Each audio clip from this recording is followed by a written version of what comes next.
I think I just was going to be inducted into the Army, I think. Did I say that? Yes. Right. But before you were in the Army, you worked for Bob Hope. Right? Mm-hmm. So you were going to talk a little bit about Bob Hope, the man. Oh, Bob Hope the man. Fascinating man. Very bright, very much in control. And we used to split up the show in different ways. There were about 7 of us or 8 of us, something like that. My brother already had a partner, so he worked with his partner, Norm Sullivan. And so I wrote by myself. But we all wrote the same script in terms of story or whatever the basics. But we wrote different jokes, you know. So Bob is an excellent editor. He would use all the scripts and then use pieces to tell the same story, but use the best of everybody's work. And he knew what he could do better than anybody. And that's how the show ran. And we used to do, on Friday nights, we would, well, this is a funny story that's coming up, I think. We would do previews, which ran about an hour and a half. We only had a half-hour show. So only the great jokes would survive. Everything else would go. But we now would go back to Lord and Thomas, which was the advertising agency. Well, I'll talk about something else later. But anyway, and Bob would sit with the writers. He worked very hard. And we went over that script. And if there was just a joke missing to get from here to there, we never left that room until we got that joke.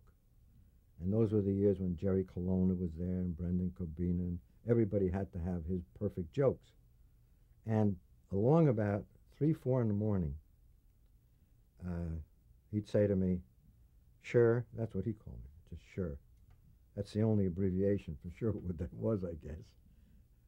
He said, he'd give me 35 cents. You go down to the Pig and Whistle, they were open all night. It was just down the street.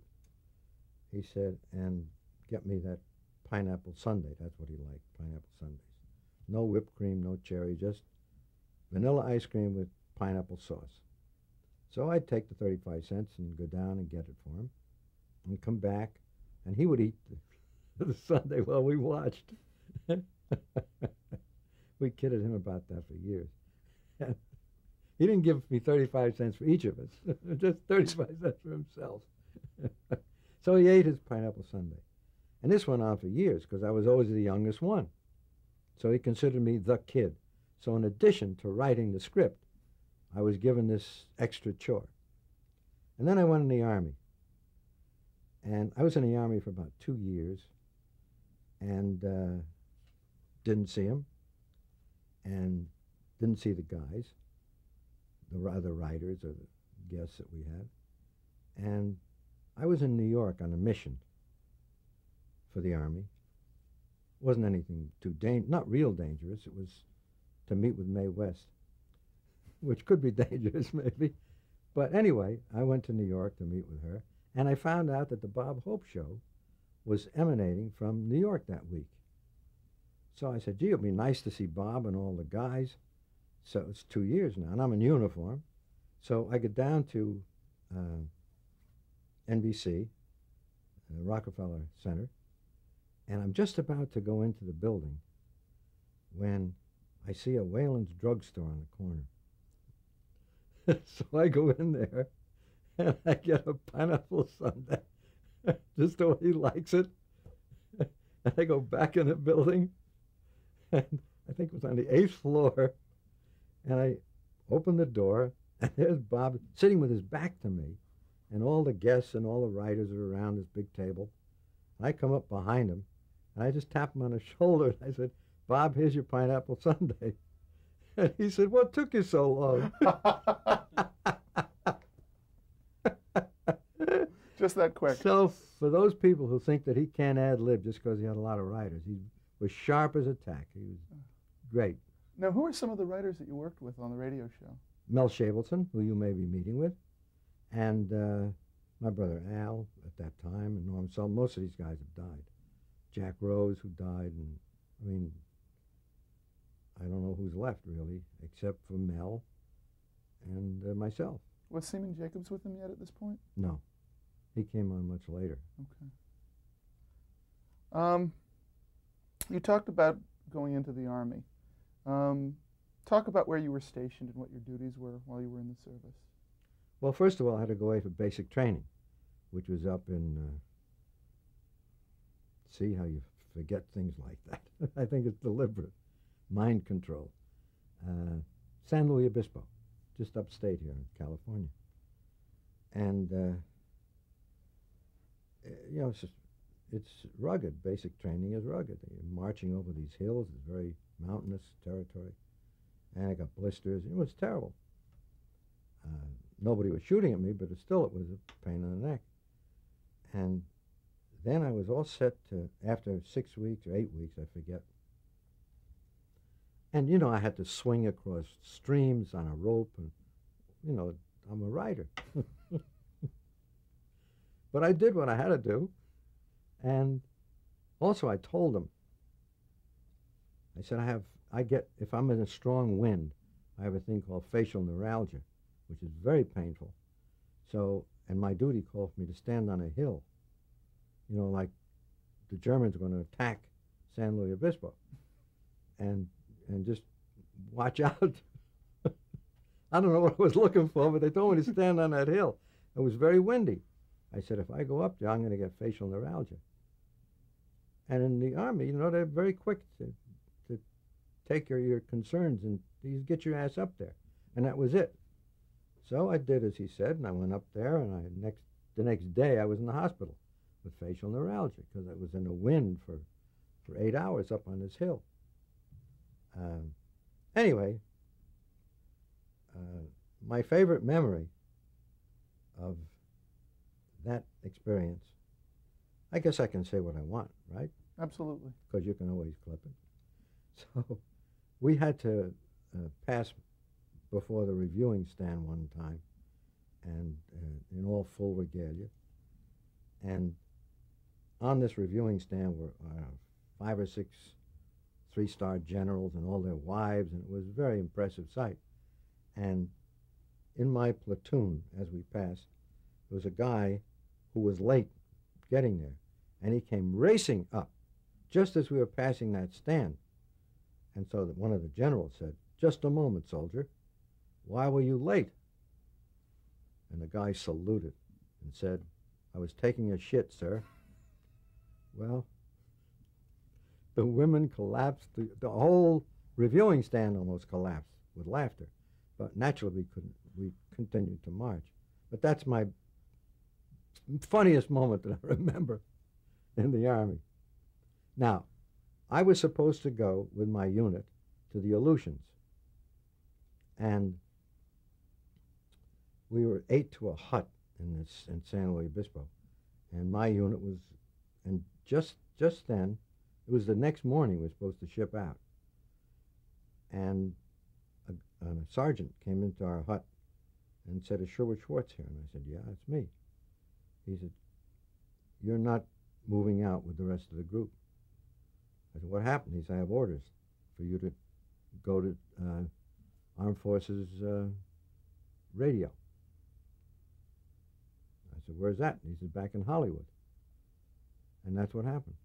They took me out of that, and the Aleutians were a terrible place to go. I mean, they weren't invaded or anything, but it was, I don't know if you know much about the Aleutians, but they are little islands east and north of Alaska where there is never a dry moment. The air is full of salt water all the time. In fact, they had to change radio equipment constantly because it used to eat up the metal. And the wind never stopped. More guys, I'm told, went Section 8 from the Aleutians than from the war. I mean, from fighting. It just got to you. Anyway, I avoided all that at the last moment. They shipped me down all by myself and to come to Hollywood. And so that's where I spent my time in service, except for brief moments when they'd ship me here and there to interview different people. Now, what were your duties for Armed Forces Radio? I wrote shows. I wrote Command Performance and Mail Call and GI Journal and different shows. And I didn't realize it at the time, but I was gaining such incredible experience because I would be writing for everybody and it was just incredible. For instance, I worked on one show. It was called the Dick Tracy Opera. We had a fellow named Meredith Wilson, who was the conductor of our orchestra, who went on to, become very famous. And so we wrote the Dick Tracy Opera. And Dick Tracy was Bing Crosby. There was a character called Flat Top, who was Bob Hope. Character Dinah Shore was Tess Trueheart. And Judy Garland was Snowflake. And Frank Sinatra was a character called Shaky, because he always shook. He was skinny in those years. And I'm just trying to remember. Everybody was on it. Now, this was on a command performance? It was 1 hour. All these people in it. And it was all musical. I mean, it was some dialogue, but it was mostly musical numbers. And just trying to remember. The Andrews Sisters were in it. Did I say Jimmy Durante? No, you didn't mention Jimmy Durante was a character called the Mole. These were all very popular at that time in the Dick Tracy comic strip. Well, that was just one show. And we all worked, all the writers. There were about 6 or 7 of us, all worked on that particular show. But most command performance didn't require that kind of concentration. So I once was asked how many different stars I worked with. In 4 years, I was in the Army about 4 years. And it was astronomical, which is right when you're talking about stars, I guess, for it to be astronomical. About 200 stars. I mean, from Clark Gable to, you just name whoever you want to name. I have a list of them. Someplace they asked me to put a list together. Every star you can imagine. Burns and Allen and Jack Benny and Fred Allen and of course Bob, who eventually I worked with him when I was in the Army. And, it's just Marlene Dietrich and everybody. Who were some of the other writers that you worked with on these shows? On the show, Jack Rose was in the Army at that time. He had been on the Bob Hope show with me. And Frank Galen was another writer of a different show. And just trying to remember. Jack Benny's writers, one of his writers was on there. Bill Morrow, his name was. And Jess Oppenheimer, who was I think he was in the Navy, but we were all together on Armed Forces Radio. It was Jess Oppenheimer, who later went on to do I Love Lucy. I Love Lucy. He was there. It was quite a staff. How many of the writers you think that you can recall that you worked with in radio made the transition into television? Well, if they didn't, they were dead. I mean, not dead physically, but you had to make a transition because radio, as we knew it, when it was big-time radio, I mean, there's nothing wrong with radio today, but there's no big variety shows or comedy shows like there were in those years.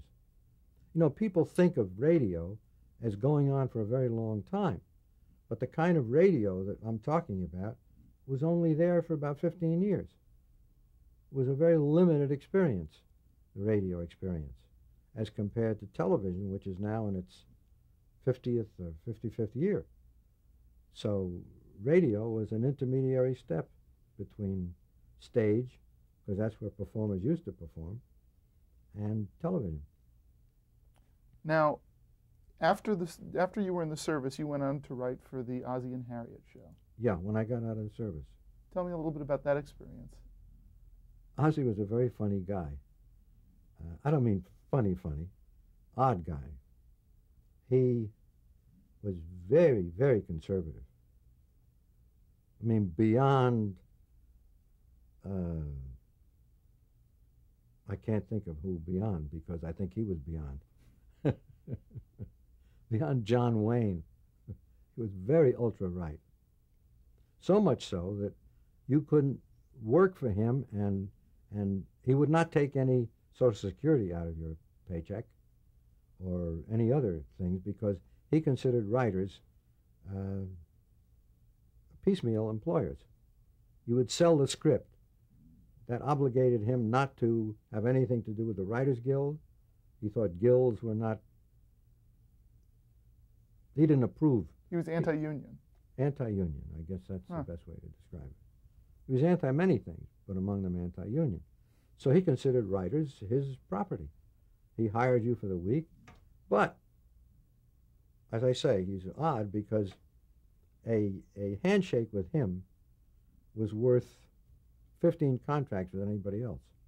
Honest as the day was long. He was just a terrific guy in that respect. One day he called me. These odd things that I'm just thinking of. He called me and he said, Sherwood, he said, I'm really shocked at this last script. I said, what's the problem? He said, come down, I want to talk to you about it. So he lived, the same house that you see on television was the house he lived in, just north of Hollywood Boulevard. Really? Yeah. So it was only 15 minutes away.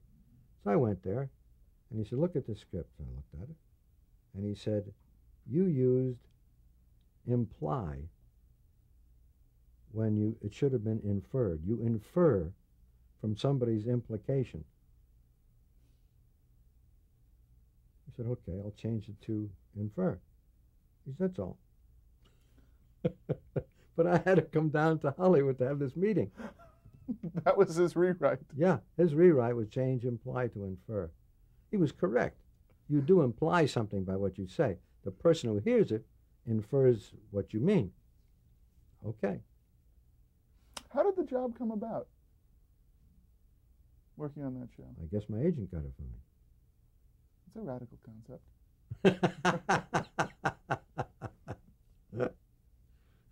I would say I'll give him your regards, except he's no longer with us. It's too bad. Sounds like he was a good agent. Well, I'll tell you a story about that. Please. That came later, a little bit later on. From Ozzie and Harriet, let's see, what did I do after that? I think I did Beulah, which was a 15-minute show every night with Hattie McDaniel. This was Beulah on radio or on television? Radio. It was still in radio. Talk about. I did Ozzie and Harriet in radio. Right. And then from there I went into Hattie McDaniel's Beulah. I don't know if you know that show. It was a 15-minute show. Sure. I knew it as a radio show and as a television show. I had nothing to do with the television show because I just was on the radio show. Talk about working on that radio show. Well, she was an incredible performer. She was terrific. And it was a wonderful show because it was 75 or 80% black. She worked for white people in the house, and they had a kid. But all her friends were black. Everyone was employed. We always got awards from the NAACP because the black people were always employed, always honest, it was really good. Scatman Crothers, I don't know if you know him. Sure. He was one of the guys, and Ruby Dandridge was her best friend, and Ruby Dandridge was Dorothy Dandridge's mother. And Dorothy Dandridge was one of the most beautiful women ever born. She was great. She died very young, but she was terrific, and she could have been a great performer because she also sang well. Anyway, it was a good experience, and it was a different kind of writing because it was 15 minutes every night. So we had two alternate staffs of writers. Hal Cantor, whom you may be talking to, wrote it one week, and then he would tell me how his ended, and I'd pick it up and do it the following week. We each had two younger writers called junior writers. We were senior writers. And I had the funniest question asked of me by one of my junior writers. He said to me, can I talk to you about something? This is after a year or so. And the show was going very well. It was very popular. And his partner wanted evidently no part of this meeting. His partner said, I'll see you later. So this one guy came in the room, and he said, I think that we are doing a very good job, and while you supervise everything and you rewrite everything, he said, do you really think we need you? So I said, yes. I said, do you have any other questions? He said, no, and he went away. And that was the end of that meeting? Yeah, it was the end of that meeting. That's that simple to answer. Yes, you need me. Now, working on shows like Ozzie and Harriet and Beulah, these were really some of the early situation comedies Yes. on radio. Yes. Tell me in what way, in retrospect, do you think working on shows like that helped to influence your later work? Well, I also did the Brady Bunch in television, which was a family situation comedy. And in a large sense, so was Gilligan's Island. It was a family of a different sort, but it was a family. And comedy is comedy. And there's no reason I couldn't do drama, because almost every single episode of the Brady Bunch or of Gilligan's Island could have been a dramatic episode if I didn't say funny things in it. Because they were all, as a matter of fact, Gilligan's Island, they were always desperate for some really major problem.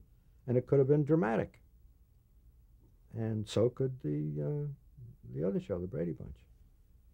It's just that I think you can get more accomplished with humor than you can by beating people over the head with a moral statement. There are a lot of moral statements, but they're all incorporated. It's not out there in the open. They're either implied or inferred. They're implied. People out there are inferring. Now, when did you first become aware of television? When my kids sat home with this little tube and were watching. And my oldest son, I think, was then 5 years old or 6 years old. I have 3 sons first, and then we had a daughter. And I came in the house one time. I remember funny incidents. And Don, that's his name, was sitting with his holsters and his cowboy suit, and he's watching Hopalong Cassidy. And I could see he was watching because some bad guy was coming around the ranch house, and he was sitting there with his gun. He took his gun out, and he was ready. And then, all of a sudden, Hopalong Cassidy came out. And he said, Dad, I almost shot a good guy. He was very upset because he was going to shoot Hopalong Cassidy. I said, well, don't worry, you didn't shoot, did you? He said, no. I said, okay. And that was, time-wise now, I guess that was around 1948. Now, you had obviously heard about television before then. Well, we had the set in the house. I knew about it. But when did you first become aware of the medium itself? I mean, did you see it at the 39 World's Fair or? Oh, I see what you mean. I don't really know. Writers are funny people. They get immersed in their own head, in their own work, and the world around them comes and goes, but very often they don't see it. So you're working consistently in radio, and this invention comes into your house. That's At what right. point does it occur to you that, hey, maybe this is a good place for me to try and do something? Well, I'll tell you exactly when. My brother Al and I developed a show for radio, and it was for Procter & Gamble. In those years, in radio years, and in early television, networks had nothing to do with it. It was the advertising agencies and the sponsors who ran everything. So Procter & Gamble was interested in this premise, which was called Help, was the name of the show. And it was about 6 or 7 servants.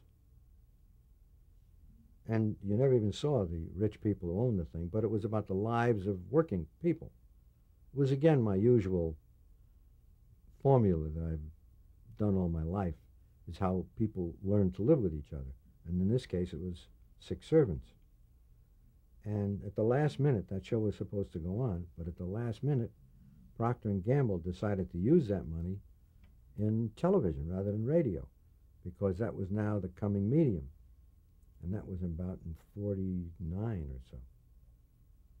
So I said to myself, hey, if Procter & Gamble think that's the big medium, who am I to argue with Procter & Gamble? So the next job I had was Joan Davis. It was television. I Married Joan. I Married Joan. Tell me about working on that show. Interesting working conditions. Joan had enormous respect for writers. Too much. Sounds strange. So much so that she wouldn't do a scene unless a writer was on the stage to make changes in the scene if you were uncomfortable. There were only 3 writers. So what we arranged this kind of a thing. Every show has its own working. Every show works differently.